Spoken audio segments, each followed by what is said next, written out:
दुर्ग के जो व्यवस्था है उसके अध्यक्ष हैं और यहाँ पे विभिन्न समितियों के अध्यक्ष हैं। के जी आज हमारे इनकी कृपा है, ये हमारे गाइड ही नहीं बल्कि हिस्टोरियन हैं यहाँ के, इनको यहाँ का इतिहास रचा बसा है और ये हमें यात्रा करा रहे हैं आज। वो दूर जो दिख रहा है वो मीरा महल है। मीराबाई वहाँ से चलकर और इस मंदिर में प्रवेश करती थी। ये उसका मार्ग था। यहाँ इस मार्ग से होते हुए मीराबाई नित्य आती थी अपने हाथ में वीणा लेकर और इन मंदिरों की चार दीवारी में होते हुए अपने गिरधर गोपाल की उपासना करते हुए उसके ध्यान में मग्न इन्हीं मंदिरों की सीढ़ियों से चढ़ती हुई मीराबाई प्रवेश करती थी। और जैसे आज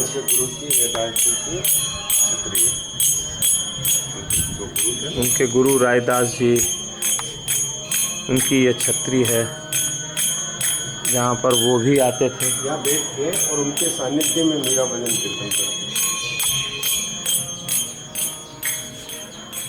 मीराबाई उनके सानिध्य में बैठकर यहाँ पर भजन करती थीं।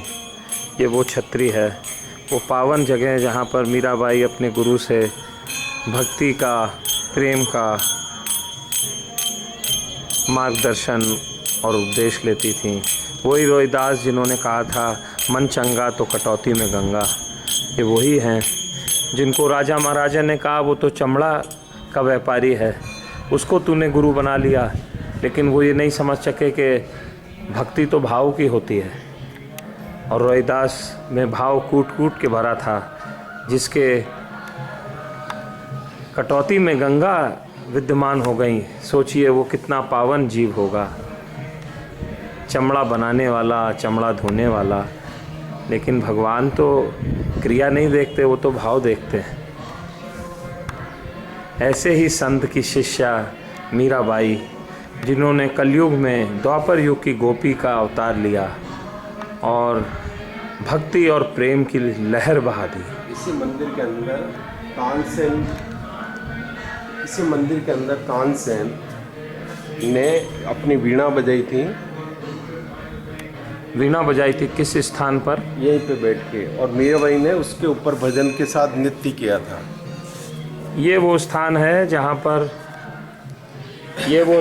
जहाँ पर तानसेन जी ने, जो बीरबल के दरबार में 9 रत्नों में से एक रत्न थे, उन्होंने यहाँ पर अपनी वीणा बजाई थी और मीराबाई ने उस पर नृत्य किया था और भजन गाया था।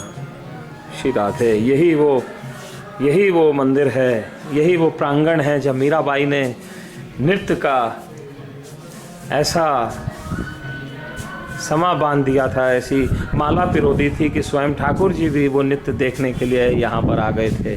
तानसेन वीणा पर सोचिए वो दृश्य, जब तानसेन वीणा पर राग छेड़ रहे थे और मीराबाई अपने दिव्य चरणों के साथ प्रभु उनके साथ अकबर भी साधु के वेश में यहाँ विराजमान था।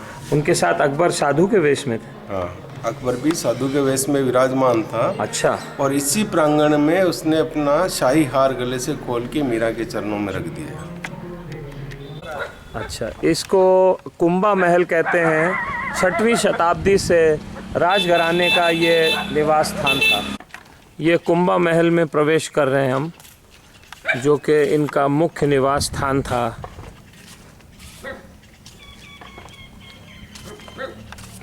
ये कुंभा महल का प्रवेश द्वार है, जहाँ मीराबाई और मीराबाई के ससुराल के वंशज राठौर और सिसोदिया इस महल में निवास करते थे।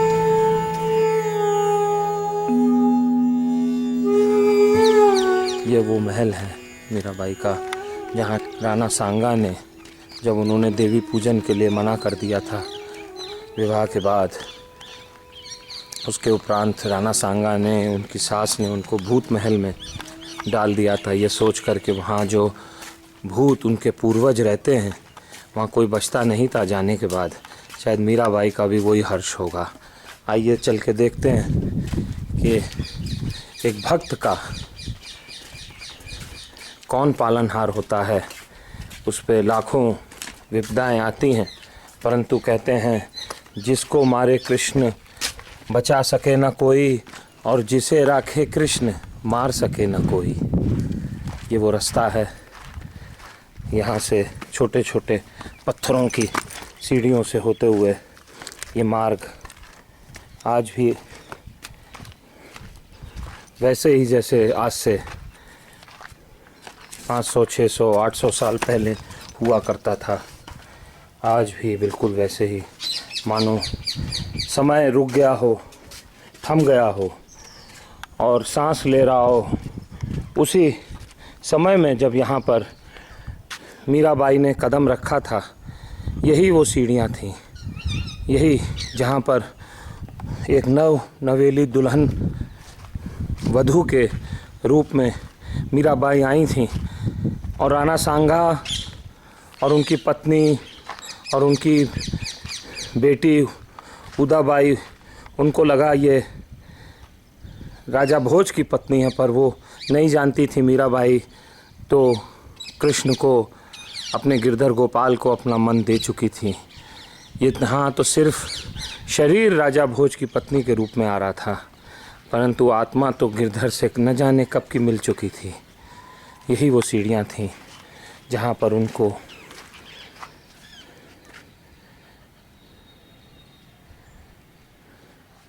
भूतों के इस महल में सोचा कि मीराबाई को रात में छोड़ देंगे, जिससे किसी को शक भी नहीं होगा, क्योंकि मेवाड़ और राठौरों में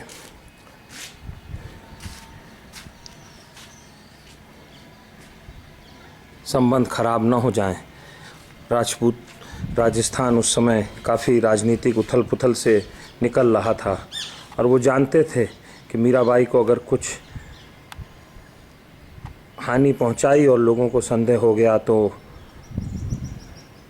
मेड़ता के लोग, मेवाड़ के लोग उन्हें, मारवाड़ उनके खिलाफ हो जाएगा और मुगलों का साथ दे देगा। बस इसी या राजनीतिक षड्यंत्र की बलि चढ़ी थी मीराबाई, और आधार उनका था सिर्फ उनके गिरधर गोपाल। आइए उस कक्ष में चलें जहाँ पे मीराबाई ने एक नवेली दुल्हन के रूप में, संध्या का समय था, उनके सास ससुर ने उनको यहाँ, राणा सांगा और उनकी पत्नी ने उनको यहाँ लेकर आए। हे मीरा, ये तुम्हारे कक्ष हैं, ये तुम्हारा महल है। तुमने आज देवी पूजन से तो इनकार कर दिया, हमारी बड़ा अपमान हुआ समाज में, पर कोई बात नहीं, आज हम तुमको तुम्हारा महल दिखाते हैं। उन्होंने उनको कक्ष दिखाया। दिन का समय था, संध्या काल और दिन के बीच का समय। पता नहीं चल रहा था कि असल में षड्यंत्र क्या है। मीराबाई तो भोली भाली थी और सारा अपना उनका प्रेम, सारा ध्यान तो कृष्ण पर ही था। वो आ गई इस महल में। यहाँ क्या खतरा था ये उनको नहीं मालूम था। जो ही रात्रि होगी शायद कुछ ऐसा षड्यंत्र सामने आएगा जो इम्तिहान लेगा, जो परीक्षा लेगा एक भक्त की प्रेम की और प्रभु के कृपा की। यही वो कक्ष है। और यहाँ से हम बाहर आते हैं, एक और कक्ष है जहाँ पर उनकी दासी, उनकी सेविका को दिया गया था।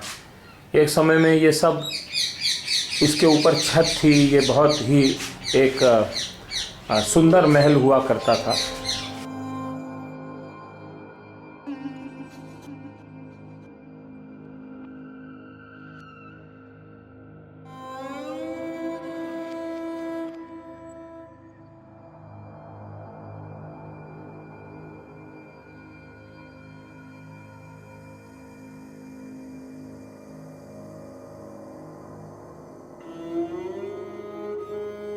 देखने में एक खंडर है, परंतु ये इतिहास का वो पन्ना है जिसको न कभी भूल सका है भारत और विश्व न भूल पाएगा, क्योंकि इस इतिहास के पन्ने में छुपी है एक ऐसी कहानी, एक ऐसी भक्त की कहानी जिसने आज से न जाने कितने 100 साल पहले, 600-700 साल पहले से नींव डाली थी एक क्रांति की, एक भक्ति की क्रांति की। और आज भी न जाने कितने भक्त वो मशाल लेकर उस क्रांति को आगे बढ़ा रहे हैं। एक ऐसी शूरवीर स्त्री की जिसने ये दिखा दिया कि अगर हमारा प्रेम सच्चा है कृष्ण में, तो कोई दुनिया की ऐसी ताकत नहीं जो हमें अपने प्रियतम से, अपने प्रभु से, अपने ठाकुर से दूर कर सके। ये सारे पत्थर, ये खामोश इमारतें इस बात की गवाह हैं कि जब जब जुल्म होगा एक भक्त पर, भक्त अपराध अपने आप में एक ऐसा जहर है जो विनाश कर देगा बड़े बड़े संप्रदायों का, जो विनाश कर देगा बड़ी बड़ी सत्ताओं का, जो विनाश कर देगा बड़े बड़े ऐसे विचारों का, ऐसे लोगों का जो अपने अपने अहम में भूल जाते हैं कि वो और कुछ नहीं है, नश्वर जीव हैं। सत्ता तो सिर्फ एक की है, प्रभु की और उनके भक्तों की। जिसने भक्त से द्वेष किया है, इतिहास गवाह है, उनका साम्राज्य ऐसे ही खंडर होकर पत्थरों में बिखर गया है। किसी वक्त में, किसी समय इन पत्थरों में जान थी, इन पत्थरों में उत्सव होता था, खुशियाँ थीं। पर देखिए, एक मीराबाई को कष्ट पहुंचाने का दुस्साहस पूरे वंश को कालिख लगा गया। कहा जाता है कि मीराबाई के चित्तौड़ छोड़ने के बाद मेवाड़ की स्थिति बहुत ख़राब हो गई और यहाँ से मीराबाई जैसे ही प्लान किया, आज ये पूरा दुर्ग इस बात का गवाह है कि राज परिवार का एक भी वंश इस चित्तौड़गढ़ के फोर्ट पर अपना घर नहीं बसा सका।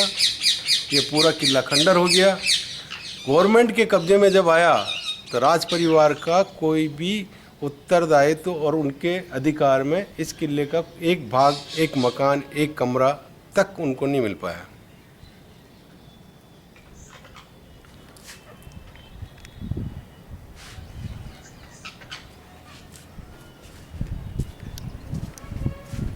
यहीं से मीराबाई संध्या काल में बैठकर अपने कृष्ण को बुलाती थी, मेरे तो गिरधर गोपाल दूसरो न कोई।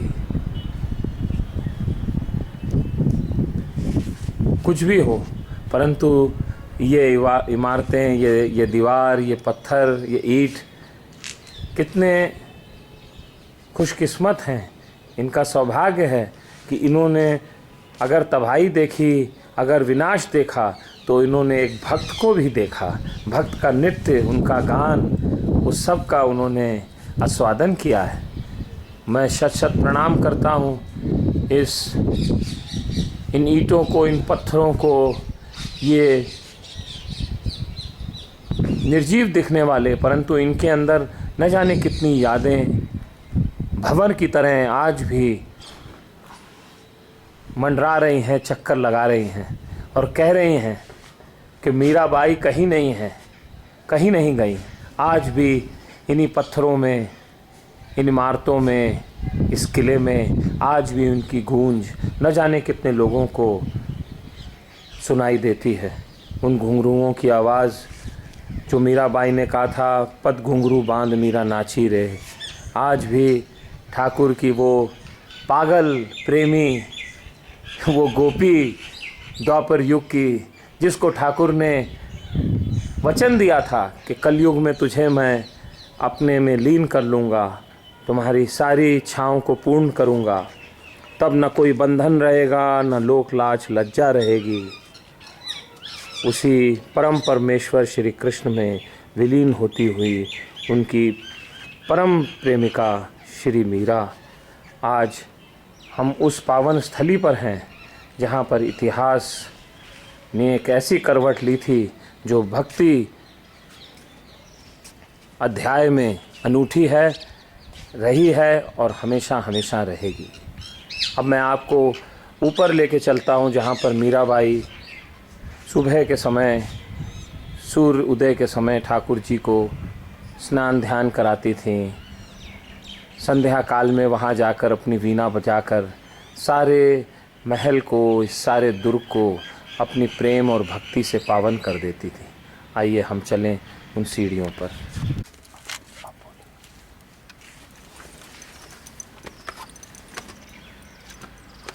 ये है वो सीढ़ियाँ। आज भी लग रहा है कि घुंघरों की छन छन छन करती हुई ध्वनि, एक एक पग डालती हुई मीराबाई अपने प्रेम में बेसुध, इतने बड़े राज्य की रानी, पर उसको तो एक बावरी कहकर सबने उसका नाम मीरा बावरी रख दिया था। पर वही मीरा ने अपने प्रेम से अपने ठाकुर को इस कदर रिझाया, खुश किया कि भगवान उनके दास हो गए। अब हम ऊपर आ गए हैं उसी महल में जहाँ कभी मीराबाई रहा करती थी। ये सच है कि इस महल में उन्होंने बहुत यातनाएं सही। राणा सांगा, उसके बाद विक्रमादित्य, दोनों ने मीराबाई पे बड़ा अत्याचार किया। वो राजा भोज के साथ यहाँ पर रहती थीं जब तक वो सह सकीं अपनी यातनाएं। राजा भोज के जाने के बाद मीराबाई ने यहाँ से वृंदावन जाने का निश्चय किया। कहते हैं 7 साल तक मीराबाई इसी महल में अपने गिरधर गोपाल की सेवा करती। राजा भोज इन गलियारों में, इन छत्रियों में खड़े होकर मीराबाई को सुनते। कभी बाहर से सुनते तो उनको लगता कोई पुरुष है अंदर, और वो अंदर जाके देखते तो कोई नहीं था, सिर्फ कृष्ण है, कृष्ण की मूर्ति है, प्रतिमा है, और मीराबाई है। परंतु पुरुष की ये स्वर, वो अचंभित रह जाते। परंतु धीरे धीरे उनको भी आभास होने लगा कि सच मीराबाई तो कोई संत है, विलक्षण संत है, मैं इसे पहचान न सका। और उन्होंने मीराबाई को भक्ति करने का जितना हो सकता था अपनी ओर से अवसर भी दिया। यही वो जगह है जहाँ राजा बहुत दूर से खड़े होकर सुनते थे मीराबाई की वीणा, उनका एक तारा, उनके वो पद जो आज भी इन इमारतों में गूंज रहे हैं।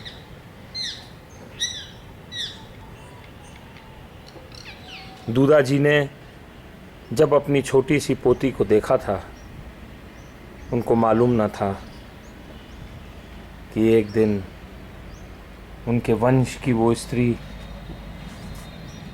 एक ऐसी दिव्य आत्मा, पूरे देश को प्रेरणा, संसार में भक्ति का ऐसा जोत जलाएगी जो आज तक किसी ने नहीं किया। न जाने क्यों मुझे प्रतीत होता है कि आज भी इस महल में मीराबाई के वंशज आज भी आते होंगे। और मीरा की वो संगीत आज भी, मीरा का वो संगीत सुनते होंगे जो दिव्य है, चेतन है।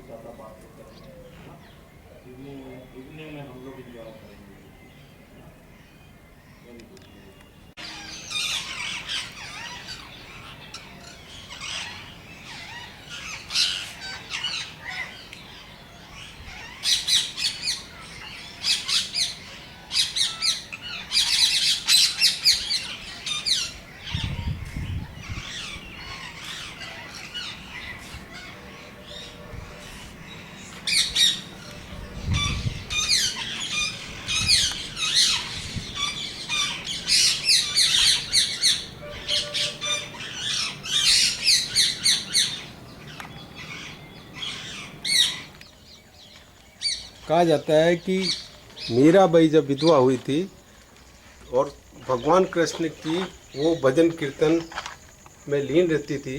तो ऐसे में उनके परिवार के सदस्यों ने, उदाबाई ने और विक्रमादित्य ने मीराबाई को इस यातना गृह में अंदर रखा। काफ़ी समय तक मीराबाई इस यातना गृह में रही। उसके बाद उनके ससुर राणा सांगा ने उनको मीरा मंदिर में भजन कीर्तन करने की इजाज़त दी।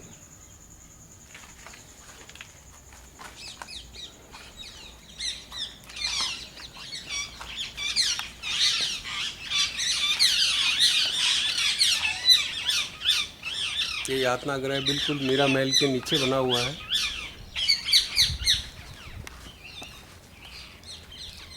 ये जो महल मीरा का महल है, इसी के पास में नीचे एक रास्ता जाता है और महल के नीचे एक यातना गृह बना हुआ है, जिसके अंदर मीराबाई को रखा गया था।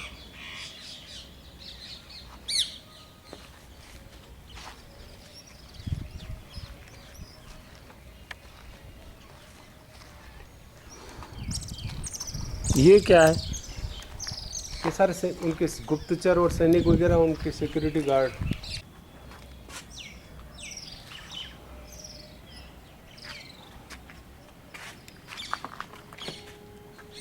जयमल और फत्ता का महल है। महाराणा उदय सिंह जी के जो सेनापति थे ना, और मीराबाई के भाई, हाँ मीराबाई के भाई, मीराबाई के भाई और उदय सिंह के सेनापति, जिन्होंने बाद में अकबर से लोहा लिया था।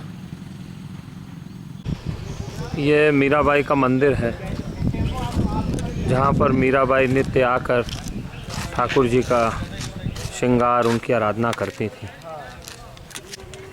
मीराबाई भगवान कृष्ण की मूर्ति को लेके और इसी मंदिर के अंदर, जब मीराबाई के पति राजा भोज का देहांत हो गया, तो इसी मंदिर के अंदर आके मीराबाई भगवान कृष्ण की भक्ति करती थी। कहा जाता है कि इसी मंदिर के अंदर अकबर साधु के वेश में इस मंदिर के अंदर आया और तानसेन के साथ उसने मीराबाई के भजन सुने। तो इसी प्रांगण के अंदर वो भजन संध्या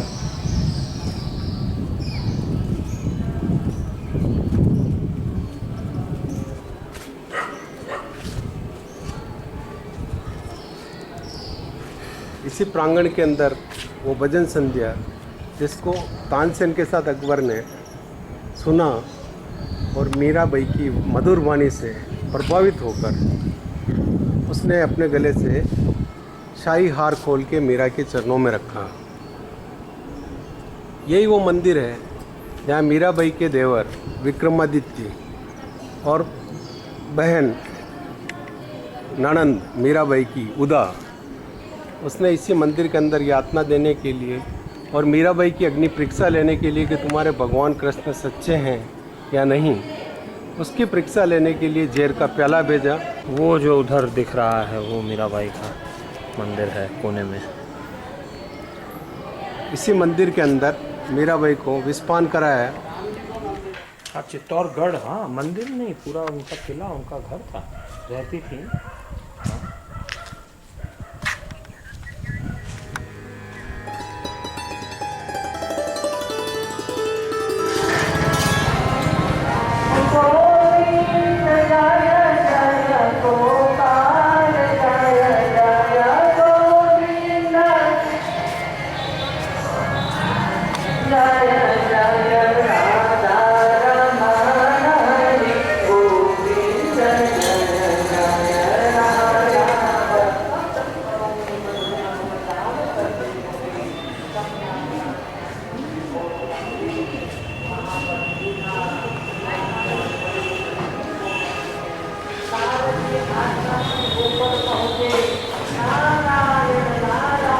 ये मीराबाई मंदिर का मुख्य द्वार।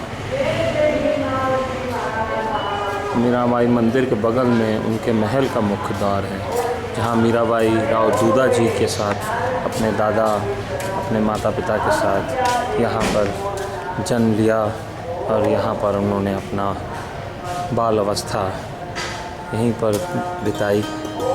यही वो उनका निवास स्थान है।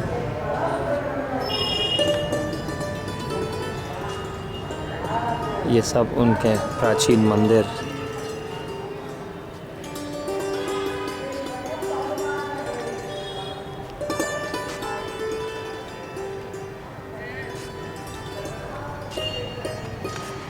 यही वो दिव्य स्थान है मेड़ता में जहाँ पर मीराबाई ने जन्म लिया, अपनी बाल लीलाएं खेलें।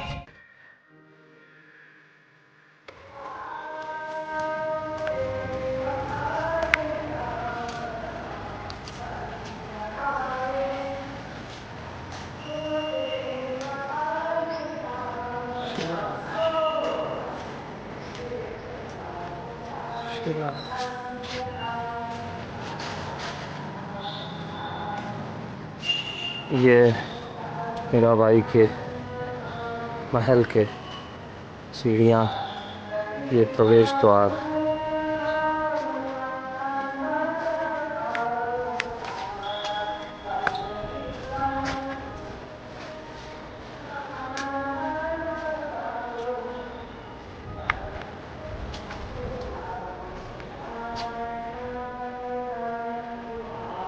ऊपर बनी छतरियाँ जिससे मीराबाई बैठकर और देखा करती थी।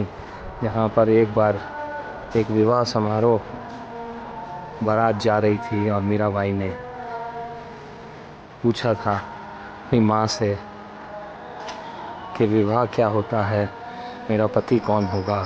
और तभी मैया ने बोला था कि तेरी शादी तो मैं, तेरा विवाह मैं गिरधर गोपाल से करा दूंगी। बस वही दिन था कि मीरा ने अपना तन मन धन सब कृष्ण के लिए निछावर कर दिया था।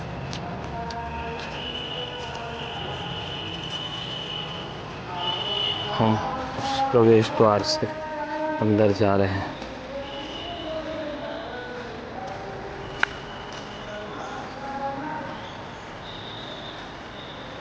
शिरार नागनेचा माता जी के इस सुंदर से प्राचीन मंदिर में होकर अब हम यहाँ से प्रवेश करेंगे मुख्य द्वार की तरफ। मुख्य कक्ष मीराबाई के महल के मुख्य कक्ष है जहाँ दूधा जी और उनका परिवार रहता था। और उसके सामने ये प्राचीन एक कुंड है, इसे आप देख सकते हैं। और वो है दूर बगीचा, इसमें हम लोग बाद में प्रवेश करेंगे। ये भी सब मेड़ता में मीराबाई के महल का भव्य दृश्य है।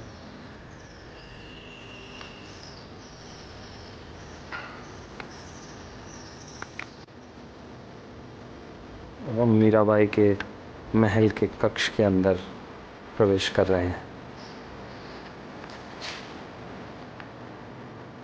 दूधा जी मेड़ताधीश की ये भव्य तस्वीर आप देख रहे हैं।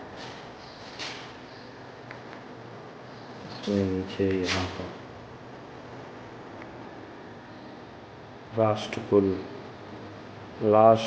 राष्ट्रकृत कुल भूषण वीर श्रेष्ठ राव श्री दूधा जी मेड़ताधीश।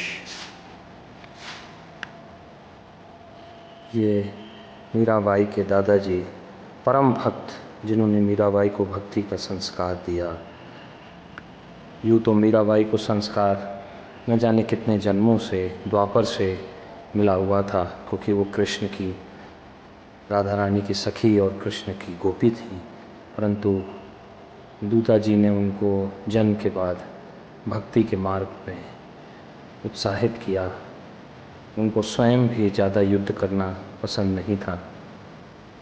भक्ति और आराधना में ही लीन रहने का उनको मन करता था। राठौर वंश के बहुत अच्छे भक्त राव दूधा जी।